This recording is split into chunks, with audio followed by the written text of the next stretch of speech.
뉴스룸을 시작하겠습니다. 대통령 선거가 37일 앞으로 다가온 가운데 더불어민주당이 오늘 이재명 후보를 최종 대선 후보로 확정했습니다. 당원 투표와 국민선거인단 여론조사를 모두 합해서 89.77% 득표로 역대 대선 경선 후보 가운데 가장 높은 득표율로 본선 진출을 확정지었습니다. 먼저 윤세민아 기자입니다. 마지막까지 이변은 없었습니다. 오늘 오후 경기도 고양시 킨텍스에서 열린 더불어민주당의 마지막 전국 순회 경선에서 이재명 후보가 대선 후보에 확정됐습니다.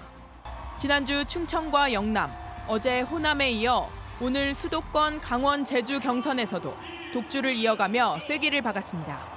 오늘을 포함해 모두 4차례의 경선에서 이 후보가 기록한 누적 득표율은 90.32%로 90%를 넘겼습니다. 이 후보는 정권 교체와 경제 회복 모두 자신이 적임자임을 강조했습니다. 한 사람의 최고 공직자가 어떻게 나라를 망치는지 우리가 체험하지 않았습니까? 한 사람의 최고 공직자가 어떻게 희망의 세상을 만들 수 있는지 실천과 결과로 확실하게 보여드리겠습니다. 최종 후보 결정엔 권역별 권리당원 투표 결과와 일반 국민 여론조사가 각각 50%씩 반영됐는데 여기서도 이재명 후보의 독주는 확인됐습니다. 국민선거인단 여론조사에서 89%가 넘는 지지율을 얻어 최종 누적 합산 89.77%로 역대 경선에서 가장 높은 득표율을 기록했습니다. 압도적인 표차로 본선 진출자를 가리면서 가까스로 과반을 넘긴 뒤 당내 갈등으로 이어졌던 지난 2021년 대선 경선과는 분위기가 확연히 다르다는 분석도 나옵니다. 각각 2위와 3위를 기록한 김동연, 김경수 후보도 단합을 강조했습니다. 우리는 자랑스러운 한 팀입니다. 오늘 이후로 민주당답게 더 크게 단합합시다. 오늘 선출될 민주당의 대선 후보를 중심으로 반드시 압도적인 정권 교체를 만들어냅시다.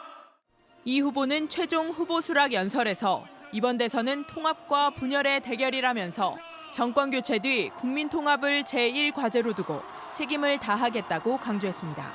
JTBC 윤세민입니다. 네, 조기 대선만큼 속도감 있게 진행될 것이 윤석열 전 대통령에 대한 검찰 수사입니다. 이 문제는 공소시효가 빠듯하다는 점인데 공직선거법 위반 혐의의 경우 100일도 채 남지 않았습니다. 조혜연 기자입니다. 윤석열 전 대통령이 받고 있는 여러 혐의 중 공소시효 만료가 가장 임박한 사건은 지난 대선 당시 김건희 여사의 도이치모터스 주가 조작 연루 의혹에 대해 허위로 해명했다는 의혹입니다. 2010년에 제가 결혼하기 전에 이 양반이 골드만삭스 출신이라고 해서 한 4달 정도 맡겼는데 손실이 났고요. 공직선거법 위반 혐의의 공소시효는 선거일로부터 6개월입니다. 공소시효는 2022년 3월 9일 대선일로부터 5월 10일 취임일까지 진행되다 윤 전 대통령의 재직 기간 동안 정지됐습니다. 그러다 지난 4일 파면 결정으로 다시 흐르기 시작해 오는 8월 초면 만료됩니다. 공소시효가 100일도 채 남지 않은 겁니다. 검찰은 이 기간 내 윤 전 대통령의 발언이 허위사실이었는지 또 허위사실인 점을 알고도 발언했는지 등을 확인해 기소 여부를 결정해야 합니다. 최근 서울고검에서 재수사를 결정한 김 여사의 도이치모터스 주가 조작 의혹의 공소시효는 아직 멈춰 있는 것으로 파악됐습니다. 주가 조작의 공범으로 기소된 김 여사의 계좌 관리인 민모 씨의 2심 재판이 아직 끝나지 않았기 때문입니다. 윤 전 대통령 공천 개입 의혹의 공소시효는 정치자금법 위반 부분은 7년, 공직선거법 위반 부분은 최대 10년으로 볼 수 있다는 분석이 우세합니다. 당선인 신분에서의 공천 개입 의혹은 공무원 신분에서의 공직선거법 위반으로 봐서 6개월이 아닌 10년의 공소시효를 적용할 수 있다는 겁니다. 다만 김 여사 측은 당시 민간인 신분이라 명태균 게이트 관련 공직선거법 위반 혐의의 공소시효가 이미 끝났다는 입장인 것으로 전해졌습니다. JTBC 조혜연입니다. 자, 국민의힘에서는 최종 후보 2명을 결정할 당원 투표와 대국민 여론조사가 오늘부터 시작이 됩니다. 국민의힘 당내 경선인데 당원도 아니고 아직 출마 선언도 안 한 한덕수 권한대행과의 단일화 문제가 후보들 사이에서 가장 큰 이슈가 되는 모습입니다. 김필중 기자입니다. 국민의힘 대선 예비 후보들은 한덕수 권한대행의 단일화 시점과 방식까지 언급했습니다.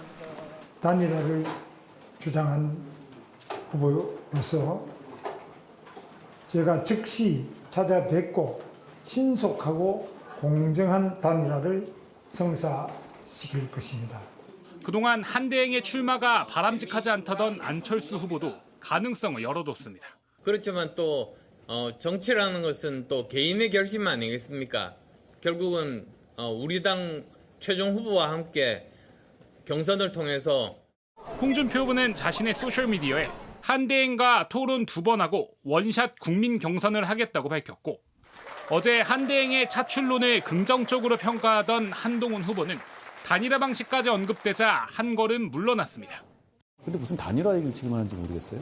그래서 여기서 제대로 승부하는 게 자신 없는 사람들이 하는 얘기 같아요. 후보들은 어제 토론회에선 서로에게 날선 비판을 아끼지 않았습니다. 홍 후보가 김 후보의 역사관을 비판하자 지난번에 장관 인사청문회 하실 때 보니까 일제시대 우리 국민의 국적은 일본이었다 그랬죠. 이제 소위 뉴라이트 역사관이거든요. 김 후보는 일본이 강제로 우리의 국적을 뺏은 것이라고 항변했습니다. 탄핵 찬성 입장인 안철수 후보와 한동훈 후보도 날선 말을 주고받았습니다. 안 후보는 한 후보를 향해 정치 경험이 부족한 검사 출신이라 지적했고, 한 후보는 문재인 박원순 지지하며 당적을 많이 바꾼 분이라 맞받아쳤습니다. 대국민 여론조사와 당원 투표가 절반씩 반영되는 국민의힘 2차 경선 결과는 모레 발표됩니다. JTBC 김필준입니다.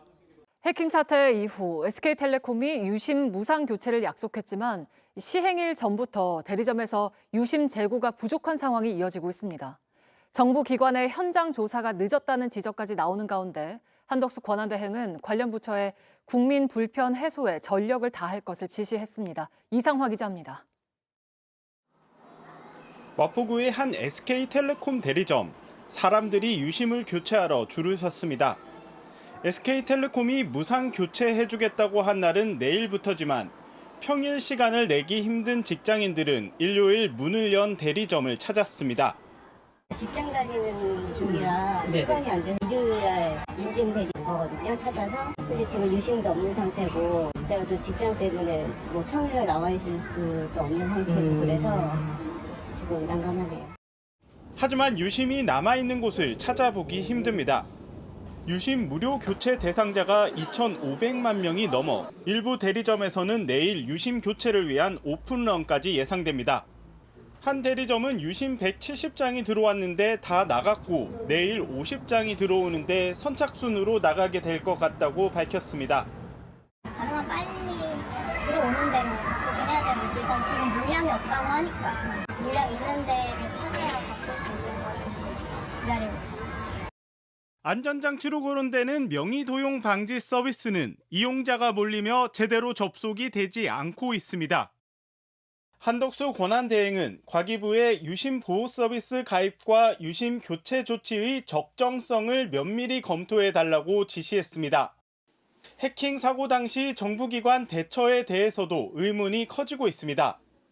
SK텔레콤에서 해킹 사실을 안 지 이틀 뒤 신고를 했고, 신고를 받은 한국인터넷진흥원은 하루 지나 현장 검증을 갔습니다. 한국인터넷진흥원은 물리적으로 현장 조사를 나가는데 하루 정도의 소요 시간이 필요했다며 하루 동안 SK텔레콤과 소통하며 상황 파악을 했다고 밝혔습니다.